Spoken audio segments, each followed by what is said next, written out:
What if the person you think you are isn't really you? What if your thoughts, your emotions, even your reactions are just things you're watching? Not controlling, not creating, just observing. Have you ever noticed that quiet space inside your mind? The one that doesn't react, doesn't judge, but simply watches everything happen? And if that space is real, then who are you really? The one thinking or the one watching the thoughts? Most people move through life without ever questioning a very basic assumption, the assumption that they are their thoughts. It feels natural. When a thought appears, it feels like it belongs to you. When an emotion rises, it feels like it defines you. When you react to something, it feels like that reaction is who you are. There's no distance between you and what happens in your mind. Everything feels personal, immediate, real. But if you pay close attention, something subtle begins to reveal itself. A small gap. At first, it's easy to miss. It doesn't announce itself loudly. It doesn't interrupt your thoughts. It doesn't force you to stop what you're doing. It's just there, quietly. You notice a thought, and instead of immediately following it, you see it. For a brief moment, there's a separation. The thought is there, and you are here, watching it. This moment is easy to overlook. Most of the time, the mind moves too quickly. One thought leads to another, and before you realize it, you're already inside a story. But every now and then, you catch it. A thought appears, and instead of becoming it, you observe it. And in that moment, something changes. Because if you can observe a thought, then it can't be you. This realization doesn't arrive all at once. It unfolds slowly. At first, it feels like a strange idea, almost philosophical, interesting but distant. But the more you notice it, the more real it becomes. You begin to see that thoughts come and go on their own. You don't choose most of them. They appear, they stay for a moment, and then they disappear. If they were truly you, they wouldn't be so temporary. They wouldn't change so easily. They wouldn't contradict each other.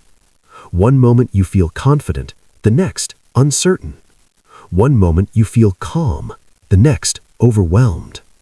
If all of these states were you, which one is real? Which one defines you?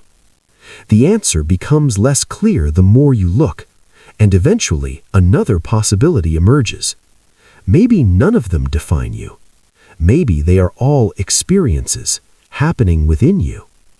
And if that's the case, then there must be something that remains constant, something that doesn't change as thoughts and emotions change, something that is always there, watching. This is where the idea of the observer begins to take shape, not as a concept, but as an experience. You start to notice that no matter what happens in your mind, there is always a part of you that is aware of it. Even when you're overwhelmed, there is an awareness of being overwhelmed. Even when you're lost in thought, there is a moment where you realized you were lost. That awareness doesn't come and go in the same way thoughts do. It remains. And the more you focus on it, the clearer it becomes. It doesn't speak. It doesn't react. It doesn't try to change anything. It simply observes. At first, this might feel unsettling because it challenges the way you always understood yourself. If you are not your thoughts, then what are you? If you are not your emotions, then what is experiencing them? These questions don't have quick answers, and trying to force an answer usually leads back into thought.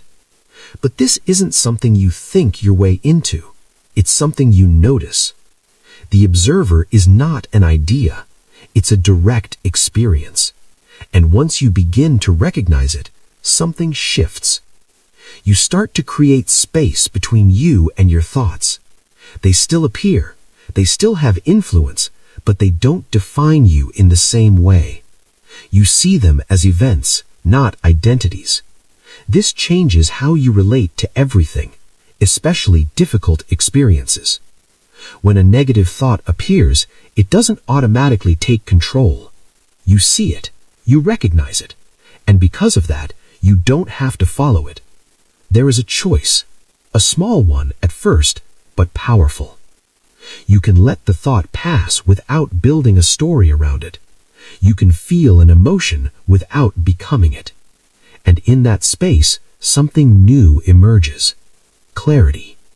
Not because you've removed thoughts, but because you're no longer completely inside them.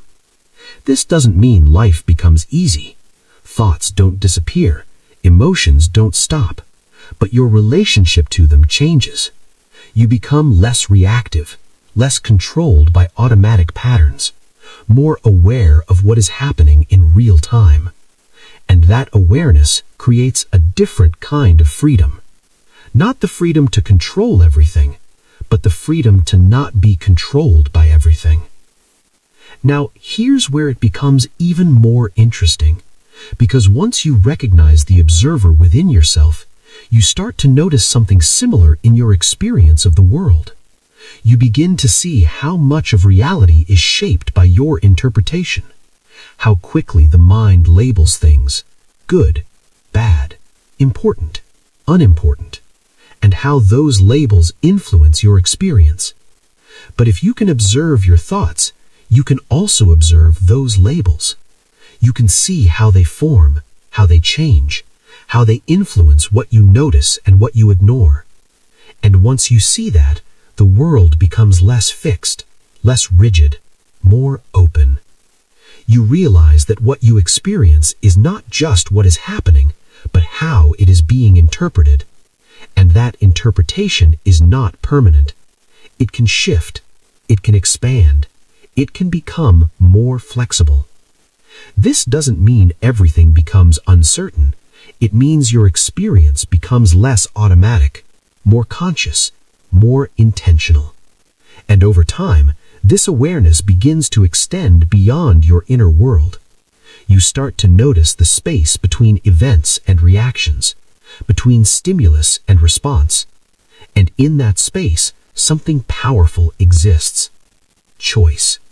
Not always easy, not always obvious, but real. You are no longer just reacting to life. You are participating in it more consciously. And this brings us to a deeper realization. The observer is not separate from life. It is part of how life is experienced.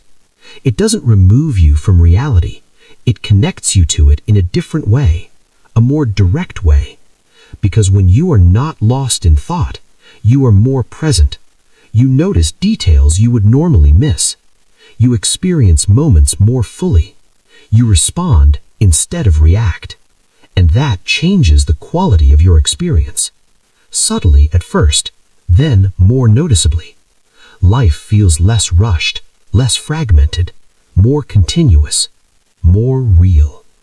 And in that state, something else begins to happen. You start to question the boundary between you and the world. Because if you are the observer of your thoughts, and your experience of the world happens within your awareness, then where exactly is the line between you and reality? Is the world something outside of you, or something you experience within awareness? This question doesn't have a simple answer, but sitting with it changes how you see things. It softens the sense of separation. It creates a feeling of connection, not in an abstract way, but in a direct, experiential way. You begin to feel less like a separate observer looking at the world, and more like part of a continuous process, a flow of experience. And in that flow, the observer is not isolated, it is integrated. It is the point where experience becomes known. And maybe that's what this realization ultimately reveals. Not that you are separate from everything, but that you are the place where everything is experienced. Not the thoughts, not the emotions, but the awareness in which they appear. And once you begin to live from that awareness, life doesn't necessarily change on the outside, but it feels different on the inside. Quieter, clearer, more grounded. You still think, you still feel, you still react at times, but there's a deeper layer beneath it all. A layer that remains steady, that observes without being overwhelmed, that experiences without needing to control everything. And the more you return to that layer, the more natural it becomes. Not something you have to force, but something you recognize. Again and again, until eventually it feels like home. So, the next time a thought appears, don't rush to follow it. Just watch it. Because in that moment, you might realize something simple, but powerful. You are not the voice in your head. You are the one hearing it.